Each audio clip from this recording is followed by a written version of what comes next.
I know. Break out in Broadway in the middle of a fight. Hi! Hey bestie, how's it going? Today's video is sponsored by HBO Max, and this is my dream sponsorship. So I'm gonna be talking about a lot of movies in this video, so if you're into that, keep watching. Also, girl, get a grip. I'm glad you're here. I hope you have fun today. Mwah. Welcome to my video. Today, I'm going to be sharing with you how I love myself. And the first way that I love myself is by bringing her around. I think nature is really important to your mental health and your physical health because you need vitamin D and you need that oxygen. I read this thing this morning that was like, everybody knows about vitamin D, but there's melatonin, serotonin, endorphins, all these things get released just by the sun. So like, imagine what grass does for you. Oh, also, walking barefoot in grass is actually very, very healthy. You don't need shoes all the time, you know, go for a walk in the grass, but watch out for the dog poop. But we're just at the lake, you know, everyone's having a great time. I see people by themselves, which is also really important because being by yourself is just as important as being around other people. I also see people like making out everywhere. I love the love, I love the PDA. I don't care. Hot. What? This banana's really ripe. It's really nice.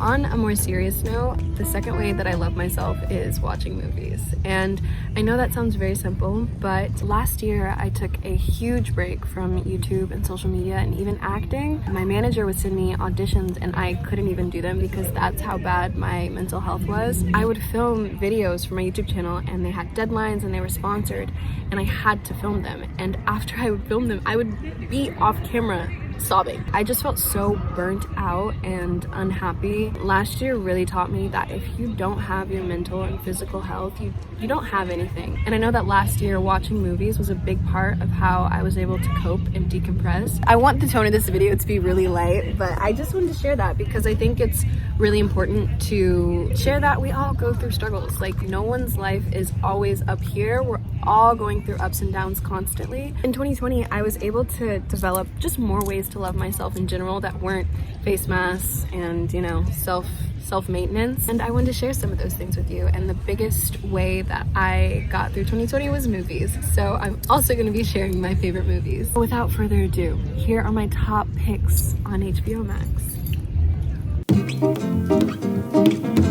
My first pick on HBO Max is Howl's Moving Castle. When Sophie, a shy young woman, is cursed with an old body by a spiteful witch, her only chance of breaking the spell lies with a self-indulgent yet insecure young wizard and his companions in his legged walking castle. If you don't know, all the Studio Ghibli films are on HBO Max. I think that's honestly enough reason to go ahead and download it. Link down below. The reason that I kept rewatching it when I was younger is because of the love story.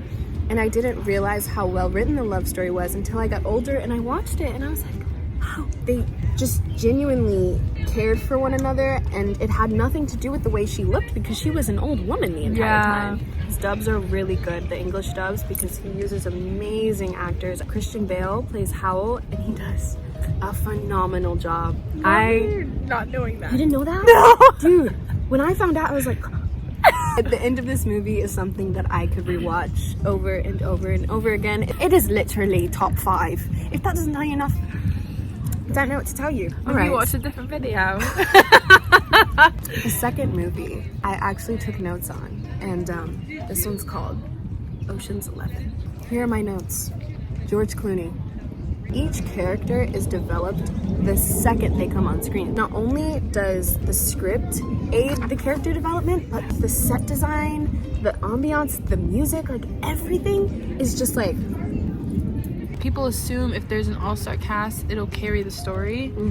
But an actor can't carry an entire life. It needs to have a setting and costume design, well-written lines. Much care was taken for that movie.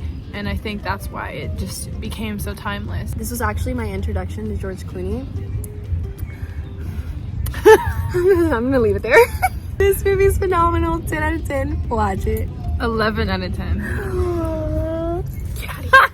This third movie, I actually haven't showed it to Sarai yet. I watched it with my other best friend Lena, and it's called A Streetcar Named Desire. This play, written by Tennessee Williams, is the backbone of contemporary theater. I actually watched this movie after I read the play and saw it a couple times. The movie is still the best interpretation I've ever seen. Disturbed Blanche DuBois moves in with her sister in New Orleans and is tormented by her brutish brother-in-law while her realities crumble around her. The foundation of this movie is so strong since it already is a play by Tennessee Williams. The scene where Stanley meets Blanche is one of my favorite scenes of all time in any movies ever. That's it. See you in the next movies. Fit check. My pet, a gift from mi reina. Right now I'm an abuelita. Look, now I'm her daughter.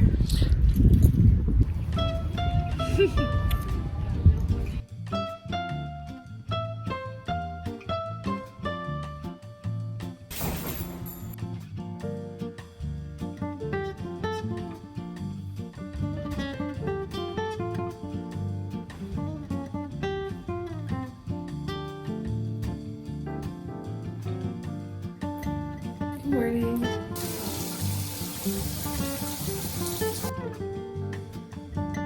So it is a new day, and I should probably roll the window because it's pretty loud. I wanted to talk to you guys about my journal. This has been what's gotten me through 2021. So far, I'm about this far in it because I use it every single day. This has helped my mental health a lot. It helps me get the thoughts out of my head and onto something tangible. So I just want to share how I use it, and you could maybe get a journal and use it like this and see if it helps you out. So what I write in here. So not only do I write my self-to-do list, I also have vocab pages where I write vocab, put acting notes in here. I write my scenes out that I need to memorize in here every single audition that I get. I also write notes on books. These are notes from the book How to Talk to Anyone. I don't try to make it pretty or aesthetic. This is actually where I wrote down my favorite HBO Max movie, so I wanted to share the next three with you. So the next one that I wanted to share was Cat on a Hot Tin Brew. This is also played by Tennessee Williams, and I watched it about a week ago actually. I watched it with my best friend Lena, and it was not only my introduction to Elizabeth Taylor but also Paul Newman. The beginning of the movie opens up with Brick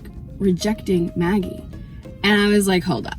Something's off here. If you're rejecting Maggie, I think something really bad happened. There's so much mystery surrounding this family and their dynamics, and you all see it unfold throughout the movie. It's crazy. This movie was released in 1958, so I definitely recommend it if you're into classic movies. Everyone I talked to had already watched the movie, so it looks like I was a little late to the train. The next movie is called Labyrinth. When Sarah is forced to babysit Toby, her baby stepbrother, she summons Jareth, the Goblin King, to take him away. When he is actually kidnapped, Sarah is given just 13 hours to solve a labyrinth and rescue him. I added this movie because I grew up on this movie. It has David Bowie and Jennifer Connelly in it, and I wanted to be Jennifer Connelly growing up, and this film has a really special place in my heart. This movie is an 80s fantasy fairy tale dream. David Bowie sings in this movie. Yep. Magic dance? Yep. It's from Labyrinth. So if you're into the 80s aesthetic and 80s film, I definitely recommend this one. And last, okay, I had to add this one. I had to add it. A Star is Born with Lady Gaga and Bradley Cooper. I remember I watched this movie 3 times in the theater. I had a different reaction every single time. It's your classic musician meets girl next door. Actually, I don't think she's a girl next door. She's definitely a baddie. The love story between the two. You've probably already seen this movie, so I'm not gonna go too deep into it. I think the main reason why I enjoy this movie so much is Ali, Lady Gaga's character. HBO Max not only has the classics, but it has new movies too. I just prefer the older movies, not gonna lie. I would describe HBO Max as my movie taste. If I had to have one streaming platform, it would be HBO Max, because they have such quality movies, and when a new movie comes out on HBO Max, I know it's gonna hit. And I have so many things on my watch list that I have yet to even touch. There's just so much on there. Like the next movie. So this one I actually haven't seen. It's called Black Orpheus, and I'm gonna watch it tonight with my friend Jordan and with Zoel. So I'm writing a couple things that I want to get for sure for movie night, and I will see you guys then. You guys like my shoes?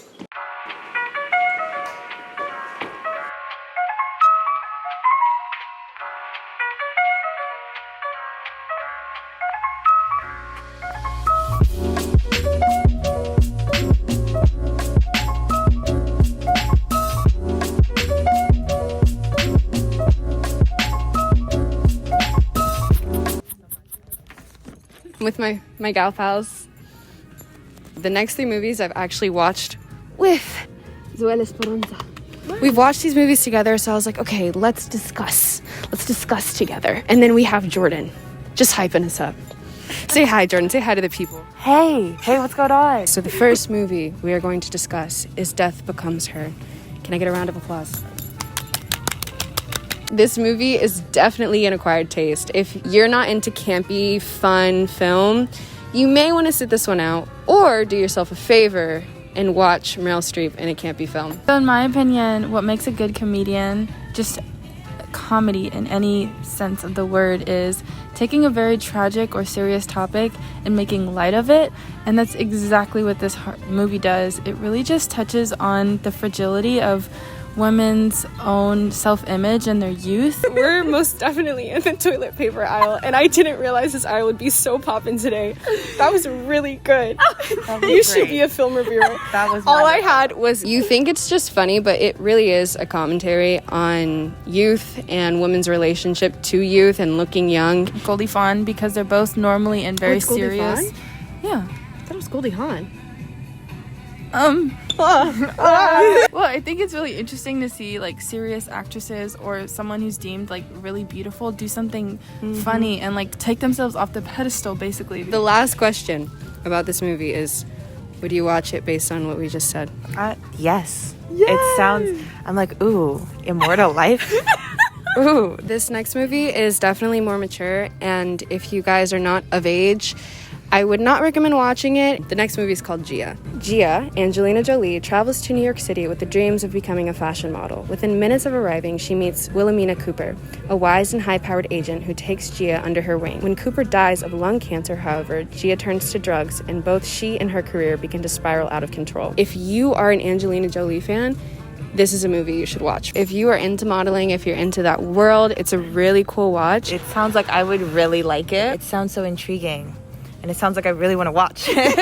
No, we were actually watching it earlier today, and I forgot how heartbreaking this movie is and how well Angelina Jolie plays Gia. I believe every second of it. She's such a perfect chameleon, because every role, she becomes the role. You're not saying like, oh, Angelina Jolie's acting right. Like this movie's about Gia and nothing else. This last movie is so good, and I talk about it all the time. I'll be like, remember when we watched No Country for Old Men?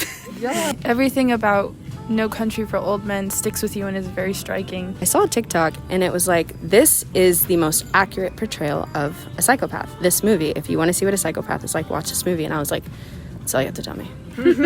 I am there. I was rooting so hard for the main character, it was not even funny. And I think that's what makes a movie so much fun, is when you are just rooting for this person that you were introduced to, 10 minutes ago, 5 minutes ago? That's good writing, people. And it's nothing to be taken for granted. We're gonna go enjoy our movie night. I just need a tape dance to warm up. It's like ballet, but make it tape, you know? Absolutely.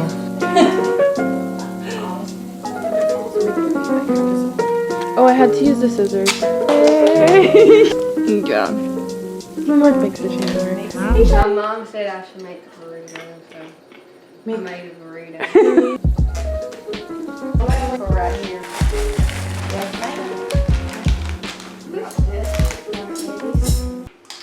My Invisalign is out. Here's the album. It's party time. This line's out. It's party time.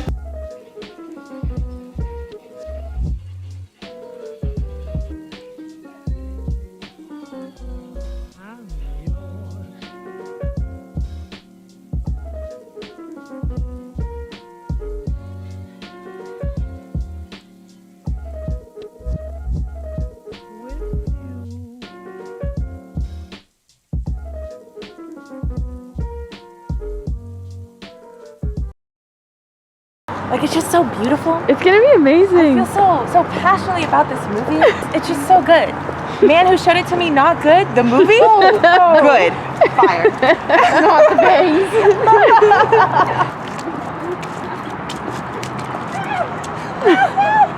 It's raining.